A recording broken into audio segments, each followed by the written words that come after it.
बिस्मिल्लाहिर्रहमानिर्रहीम। अस्सलाम वालेकुम नाज़रीन ग्रामी। कौम समूद जो हज़रत सालेह अलैहिस्सलाम की कौम थी, कौम आद की तरह इस कौम पर भी अज़ाब इलाही नाजिल हुआ था। सालेह अलैहिस्सलाम जब अपनी कौम को दावत इलाही देते तो वो आगे से क्या जवाब देते थे, इनकी बस्ती कहाँ थी, इनकी उम्रें कितनी थीं और इन्होंने हज़रत सालेह अलैहिस्सलाम से इनकी नबुव्वत का कौन सा मुआजिज़ा तलब किया। कौम समूद पर अज़ाब आने की खबर हज़रत सालेह अलैहिस्सलाम ने कब दी थी, ये सब कुछ जानिए आज की इस वीडियो में। लेकिन उससे पहले अगर आपने अभी तक मेरे चैनल को सब्सक्राइब नहीं किया तो मेरे चैनल को सब्सक्राइब कर लें और बेल आइकन को प्रेस कर लें।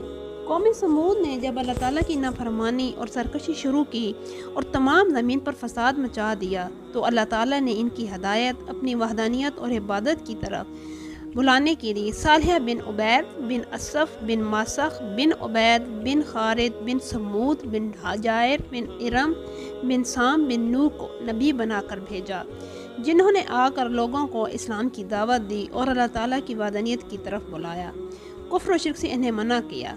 जब हज़रत सालेह लोगों को इस्लाम की दावत देते थे तो कौम इन्हें मुख्तलिफ ताने देती, जिसे कुरान पाक ने बड़े अजीब अंदाज में बयान किया है, जिसका तर्जमा ये है।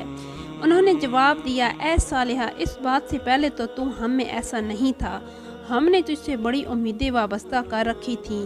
क्या तू हमको इन चीज़ों की इबादत से रोकता है जिनकी इबादत हमारे बड़े करते चले आए हैं, और जिस दीन की तरफ तू हमें बुला रहा है, दीन के बारे में हम बड़े तरद्दुद अंगेज शुबा में पड़े हुए हैं। सूरह हूद आयत नंबर 65। अल्लाह ताला ने समूद को बड़ी ताकत और लंबी उम्रें अता की थीं। समूद हिजर के इलाके में वादी करी की तरफ आबाद थे और ये वादी हिजाज और शाम के दरमियान वाक़या है। सालेह अलैहिस्सलाम हर वक्त अपनी कौम को अल्लाह ताला की तरफ बुलाते रहते थे। आप इनकी किसी सख्ती और सरकशी की परवाह न करते थे, बल्कि पहले से भी ज़्यादा इन्हें अल्लाह ताला की तरफ बुलाते, इन्हें कुफ्र और शिर्क से मना करते। लेकिन कौम भी सरकशी और नाफरमानी में बढ़ती चली गई, यहाँ तक कि उनकी कौम ने हज़रत सालेह अलैहिस्सलाम से कहा कि अगर तुम सच्चे हो तो अपनी नबुव्वत पर एक दलील पेश करो। हज़रत सालेह अलैहिस्सलाम ने अपनी कौम को जवाब दिया कि तुम वसीओ अरीज़ पहाड़ के करीब पहुँचो। जब कौम पहाड़ के करीब पहुँची तो पहाड़ फटा और इसके अंदर से एक ऊँटनी अल्लाह ताला ने हज़रत सालेह अलैहिस्सलाम की नबुव्वत के दलील के तौर पर पेश की।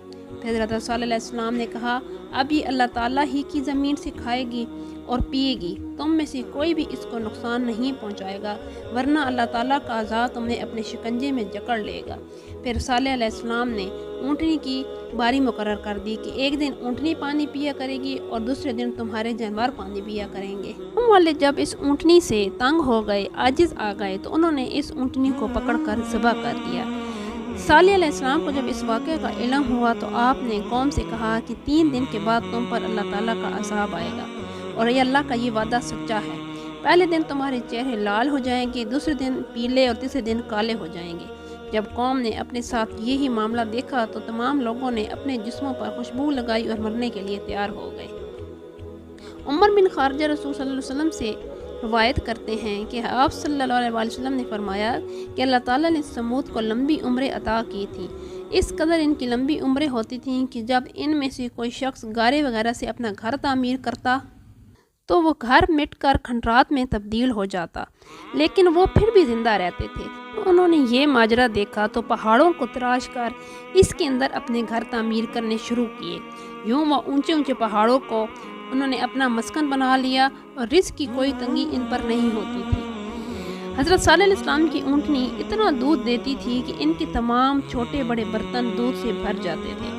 कुछ दिनों बाद अल्लाह ताला ने हज़रत सालेह अलैहिस्सलाम को वही के ज़रिए मुतला किया कि आपकी कौम ऊँटनी को ज़बह कर देगी। जब सालेह अलैहिस्सलाम ने कौम को कहा कि तुम ऊँटनी को ज़बह करने का इरादा रखते हो तो कौम ने इस बात से इनकार किया और कहा कि हम ये काम हरगिज़ नहीं करेंगे। लेकिन सालेह अलैहिस्सलाम ने कहा कि तुम में से एक बच्चा होगा जो इस ऊँटनी को ज़बह कर देगा। तो पूरी कौम ने यक आवाज़ होकर कहा कि आप हमें इस बच्चे की अलामतें बताएं, हम इसे कत्ल कर देंगे।